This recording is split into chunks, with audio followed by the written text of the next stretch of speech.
विकासाच्या बाबतीमध्ये जे आपण पाहतो, रोटी कपडा मकान या तिन्ही गोष्टीच्या अनुषंगाने प्रत्येक माणसाला आपल्या अधिकाराचं हक्काचं घर देण्याचं काम झालं.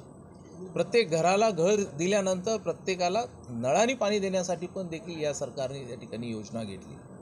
त्याचसोबत या देशामध्ये 12 कोटी असे कुटुंब होते, घरं होते, त्यांना त्यांच्या अधिकाराचं त्या घराला शौचालय नव्हते. आपल्या माऊलींच्या ह्याच्यासाठी त्यांनी 12 कोटी घरांना शौचालय दिले.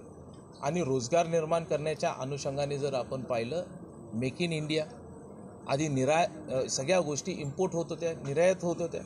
या गोष्टीवर देखील मेक इन इंडियाच्या माध्यमातून देशामध्ये आपला देश स्वतः आपल्या गोष्टी निर्माण करतो हे चित्र त्या ठिकाणी केलं. आणि हा आता आपला देश फक्त निर्माण करतोय आणि आपल्या देशाची गरज भागवतोय असा विषय न ठेवता आपण निर्माण करून इतरही देशांना एक्सपोर्ट करण्याचं काम देखील या सरकारच्या माध्यमातून झालं. आज तंत्रज्ञानाचा वापर शेतीमध्ये करणं आणि त्याच्यातून शेतकऱ्यांचं उत्पन्न वाढवणं हा देखील त्याच्यातला मुख्य हेतू या 11 वर्षातला. सुरक्षित भारतामध्ये आपण पाहिलं, पूर्वीचे जे काही शस्त्र होते हे शस्त्र प्रत्येक निर्यात केले जायचे, इतर देशातून घेतले जायचे. आज भारत देशाने स्वतःचा शस्त्र त्या ठिकाणी निर्माण करण्याची व्यवस्था केलेली आहे आणि त्याची चाचणी ट्रायल देखील आपण सिंदूरच्या माध्यमातून आपण पाहिलेलं. त्यामुळे सुरक्षित भारत हे आपल्या या 11 वर्षातलं या देशाचं वैभव वाढवणारे 11 वर्ष माननीय मोदी साहेबांचे होते.